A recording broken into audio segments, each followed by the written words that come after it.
Assalamualaikum warahmatullahi wabarakatuh. Yang terhormat Bapak Muhammad Haidar selaku dosen pengampu dan yang saya sayangi teman-teman sekalian. Saya di sini mewakili teman-teman kelompok 10 ingin mempresentasikan hasil diskusi kami dengan tema konsepsi pendidikan anti korupsi. Kelompok kami sendiri terdiri atas Febi Dianur Khomariah dengan NIM akhir 1001. Kemudian ada Faisal Rizky dengan NIM akhir 1046. Kemudian ada Husnul Khotimah dengan NIM akhir 1048. Kemudian ada saya sendiri, Zulfa Maulida dengan NIM akhir 1020 selaku moderator. Kemudian ada pengertian korupsi dan pengertian pendidikan yang dilanjutkan oleh teman saya yang bernama Faisal. Untuk Faisal dipersilahkan. Terima kasih untuk moderator. Di sini saya akan menjelaskan tentang pengertian korupsi. Korupsi berdasarkan Undang-Undang Nomor 31 Tahun 1999, korupsi adalah tindakan setiap orang yang secara melawan hukum melakukan perbuatan memperkaya diri sendiri atau orang lain atau suatu korporasi yang dapat merugikan keuangan negara atau perekonomian negara. Jadi orang-orang yang berkorupsi atau yang sering disebut koruptor itu orang-orang yang mengambil uang negara untuk kepentingannya sendiri. Dan pengertian pendidikan adalah pembelajaran pengetahuan, keterampilan, dan kebiasaan sekelompok orang yang diturunkan dari satu generasi ke generasi berikutnya melalui pengajaran, pelatihan, atau penelitian. Terima kasih. Slide selanjutnya.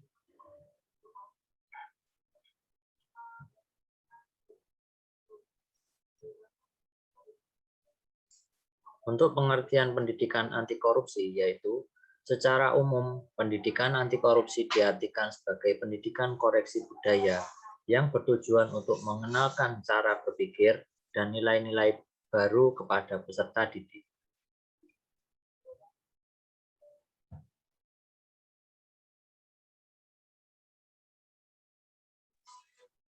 Slide selanjutnya.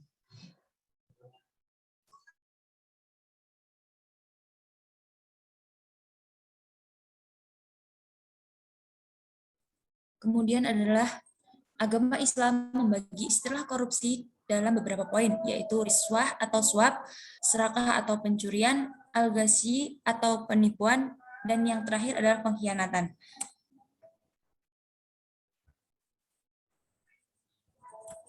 Riswah atau suap dapat diartikan perbuatan yang tercela dan juga menjadi dosa besar karena perusakan massal, dan Allah pun melaknat pelakunya. Dan untuk serakah atau pencurian dilihat dari etimologinya memiliki arti melakukan sebuah tindakan pada orang lain dengan cara sembunyi. Namun, menurut Abdul Qadir Audah, pencurian diartikan sebagai tindakan mengambil harta orang lain dalam keadaan sembunyi-sembunyi. Allah sangat melarang keras tindakan korupsi ini.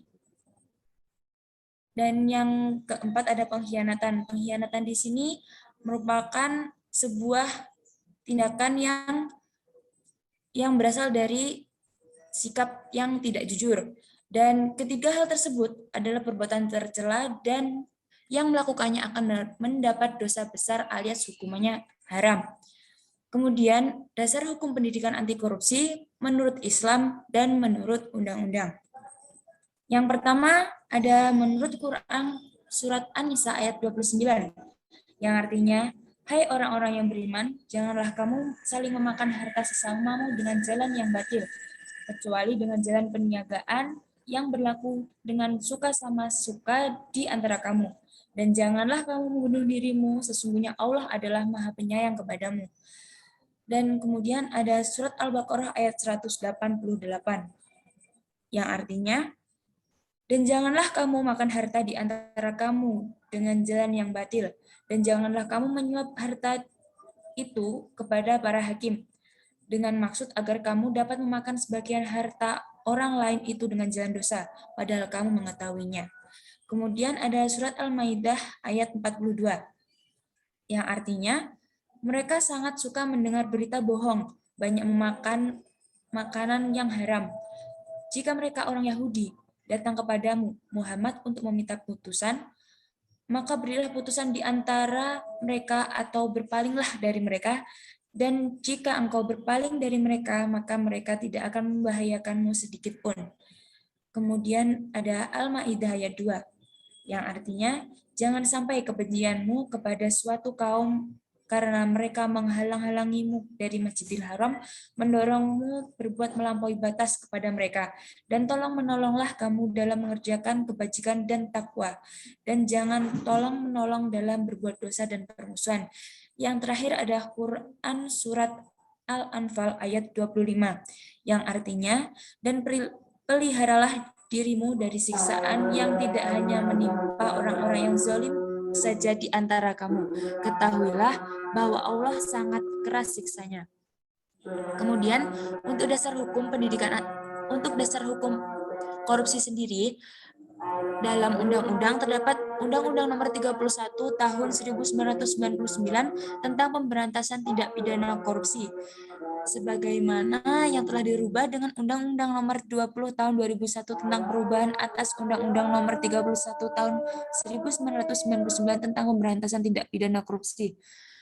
Dari dasar hukum tersebut dapat dilihat bahwa tindakan korupsi adalah tindakan yang sangat buruk, bahkan dampaknya pun beragam, dari dosa, kalau dari hukuman bisa dipenjara dan sebagainya.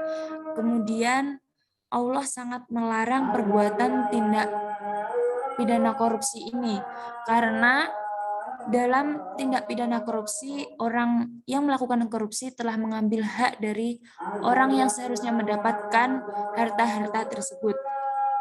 Kemudian akan dilanjutkan oleh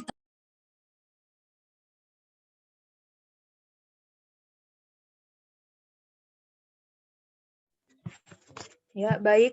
Selanjutnya yaitu faktor pendidikan anti korupsi. Faktor pendidikan anti korupsi ada faktor internal dan faktor eksternal. Faktor internal berasal dari dalam diri sendiri, yaitu sifat dan karakter seseorang yang mempengaruhi segala tindakannya. Yang termasuk dalam faktor internal yaitu seperti sifat tamak. Lalu yang kedua ada faktor eksternal. Faktor eksternal berasal dari lingkungan sekitar yang dapat mempengaruhi pemikiran dan tindakan seseorang. Lalu menurut Undang-Undang Nomor 20 Tahun 2001 terdapat beberapa faktor, yaitu yang pertama faktor politik. Dunia politik sangat erat hubungannya dengan persaingan dalam mendapatkan kekuasaan. Berbagai upaya dilakukan melakukan tindakan korupsi. Lalu ada faktor organisasi. Dalam organisasi yang terdiri dari pengurus dan anggota, tindakan korupsi dapat terjadi karena perilaku tidak jujur, tidak disiplin, tidak ada kesadaran diri, aturan yang tidak jelas, dan pemimpin yang tidak tegas. Lalu yang ketiga ada faktor hukum. Seringkali tindakan hukum terlihat tumpul ke atas, tajam ke bawah. Artinya, para pejabat dan orang dekatnya cenderung diperilaku istimewa di hukum, sedangkan masyarakat diperlakukan tegas. Hal ini terjadi karena adanya praktik suap dan korupsi. Slide selanjutnya.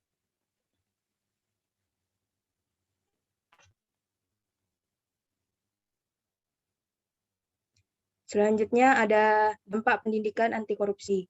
Yang pertama yaitu merosotnya kualitas pendidikan. Merosotnya kualitas pendidikan ditandai dengan tidak adanya atau rendahnya perlengkapan yang berkualitas, adanya ukuran-ukuran mutu yang rendah, dan adanya kandidat yang berkualifikasi atau membeli posisi untuk guru dan jabatan lainnya. Kualitas pendidikan akan semakin rapuh ketika dalam bidang pendidikan tumbuh tindak pidana korupsi. Lalu yang kedua ada kerugian finansial. Kerugian finansial menjadi salah satu dampak dari perilaku korupsi. Walau jika dilihat secara oknum nominalnya tidak besar, sehingga tidak dapat ditindak dengan KPK, tapi jika diakumulasikan, maka akan muncul jumlah yang sangat besar. Hal ini harusnya mendapat perhatian khusus dari aparat penegak hukum. Yang ketiga, ketidakadilan sosial. Keadilan sosial bagi seluruh rakyat Indonesia merupakan sila kelima dari Pancasila. Perilaku korupsi dalam penerimaan siswa baru, semua warga negara Indonesia berhak mendapatkan pendidikan yang berkualitas. Lalu yang keempat, ada pengurangan tingkat partisipasi. Partisipasi warga negara dalam pendidikan merupakan usaha agar mewujudkan warga negara yang terdidik. Tetapi ketika sarana dan prasarana tidak tersedia, yang diakibatkan dari tindak korupsi, maka akan menurunkan jumlah partisipasi warga negara dalam pendidikan dan jelas mengurangi potensi warga negara terdidik. Yang terakhir, hilangnya akhlak mulia. Tindak pidana korupsi dalam bidang pendidikan menjadikan peserta didik kehilangan teladan, bahkan kepercayaan terhadap sekolah, sehingga muncul generasi yang memiliki akhlak yang sejalan dengan pejabat di bidang pendidikan. Ketika jiwa korupsi sudah muncul dari pejabat-pejabat dalam bidang pendidikan, bahkan termasuk kepala sekolah dan guru, maka siswa juga akan muncul jiwa korupsi karena mendapatkan teladan langsung dari kepala sekolah dan guru. Selanjutnya akan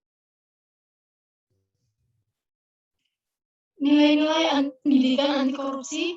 Di sini nilai-nilai pendidikan anti korupsi ada 9. Di antaranya 1, kejujuran. Contoh dari kejujuran bisa dimulai dari hal yang kecil, dengan contoh selalu konsisten atau selalu berbicara dan berbuat sesuai dengan fakta, dan tidak melakukan perbuatan dan mengakui hak milik orang lain menjadi hak milik pribadi, dan lain-lain. 2, ada tanggung jawab. Contoh tanggung jawab bisa selalu menyelesaikan pekerjaan atau tugas-tugas secara tuntas dengan hasil terbaik. 3, ada keberanian. Contoh dari keberanian itu 1, berani jujur, 2, berani menolak ajakan untuk berbuat curang, 3, berani mengakui kesalahan. 4, ada keadilan. Contoh dari keadilan adalah selalu menghargai perbedaan dan tidak pilih kasih. 5, ada keterbukaan. Contoh dari keterbukaan adalah bisa menerima dengan baik saran maupun kritik dari orang lain. 6, ada kedisiplinan. 7, ada kesederhanaan. Contoh dari kesederhanaan bisa dimulai dengan diri sendiri yang apa adanya, tidak ria dan tidak pamer. 8, ada kerja keras. Kerja keras jangan contoh selalu berupaya untuk hasil terbaik. 2, menghindari perilaku instan atau jalan pintas yang mengarah pada kecurangan. 9, ada kepedulian. Sebagai contoh, peduli terhadap lingkungan sekitar. Slide selanjutnya.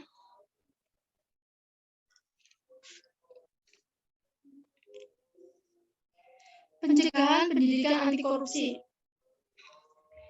1, memperbaiki peraturan perundang-undangan yang berlaku. 2, memperbaiki cara kerja pemerintah menjadi sederhana dan efisien.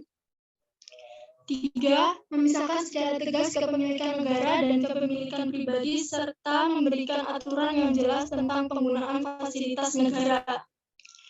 4, menegakkan etika profesi dan tata tertib lembaga dengan pemberian sanksi secara tegas. 5, penerapan prinsip-prinsip good governance. 6, mengoptimalkan pemanfaatan teknologi dan memperkecil terjadinya human error.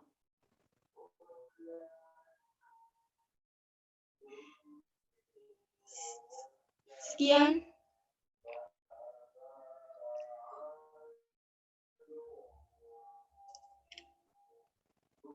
Sekian, terima kasih presentasi dari kelompok kami.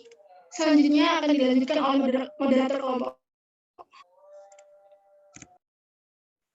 Ya, berikut adalah presentasi yang telah kami lakukan untuk tema konsepsi pendidikan agama. Nanti dikat ya. Sekian adalah presentasi dari kelompok kami mengenai konsepsi pendidikan anti korupsi. Untuk pembahasan yang kami lakukan, kami mengambil beberapa tinjauan pustaka yang sudah akurat.